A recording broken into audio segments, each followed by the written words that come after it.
Bonjour à toi, cher spectateur. Aujourd'hui, parlons de Manglehorn de David Gordon Green.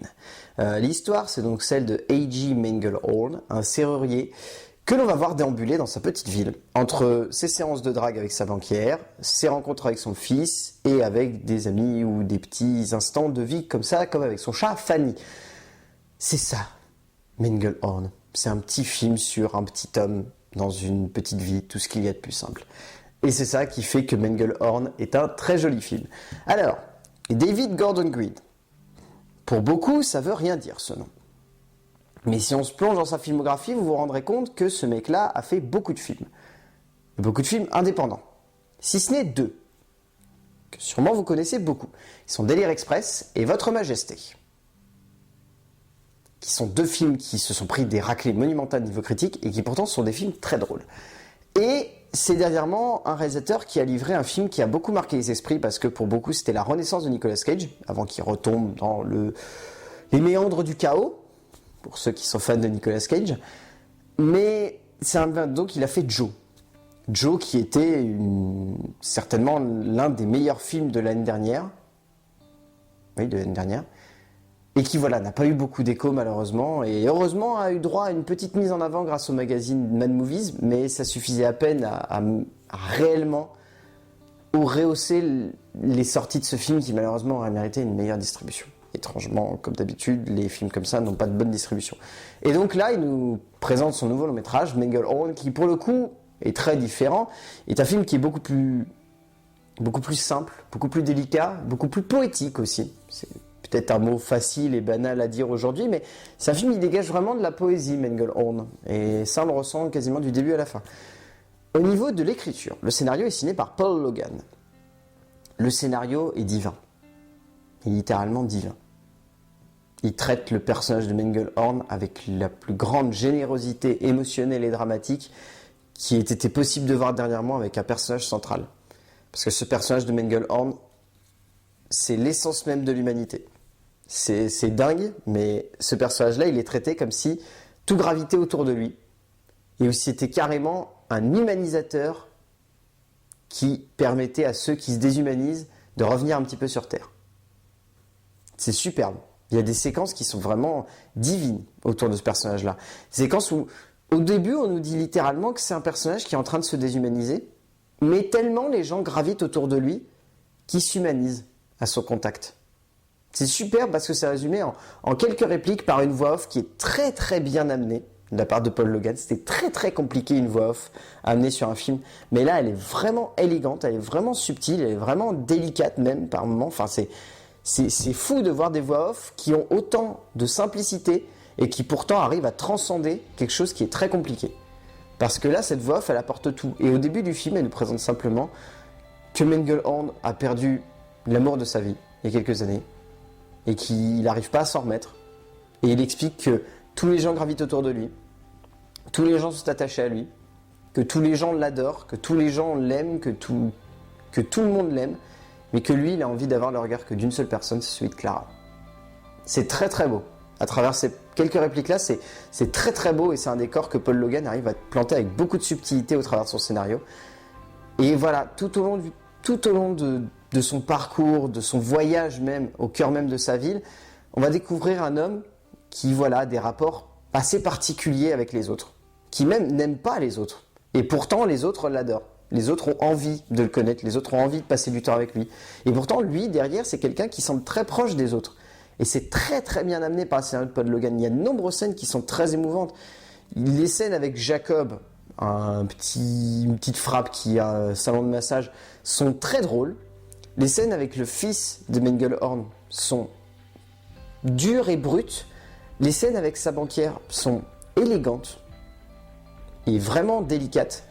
Et les scènes où il est tout seul avec son chat sont également très drôles, mais aussi parfois très dramatiques. C'est peut-être le chat qui a le droit au plus d'émotions, on va dire, de la part de Manglehorn. Et c'est très très beau de la manière dont c'est amené par Paul Logan. Au niveau de la mise en scène, donc, David Gordon Green. Qu'est-ce qu'il est doué. Qu'est-ce qu'il est doué au niveau de la réalisation, ce mec-là. Qu'est-ce qu'il est doué. Parce que on le voit un petit peu sur l'affiche, les couleurs semblent très flashy. Alors ce n'est pas que sur l'affiche, c'est tout au long du film, les couleurs vont être très flashy. C'est très beau, parce que ça amène un côté très fantasmagorique à tout l'ensemble de la narration. Tout l'ensemble de la mise en scène de David Gordon Green amène un côté très poétique et très lyrique à quelque chose qui est pourtant très simple, voire même quotidien. Et c'est superbe, parce que c'est à ça qu'on reconnaît un grand metteur en scène. C'est quand il sait amener de la poésie et de la force à des images qui pourraient sembler simplistes. Et là, très clairement, on est là-dedans. C'est magnifique.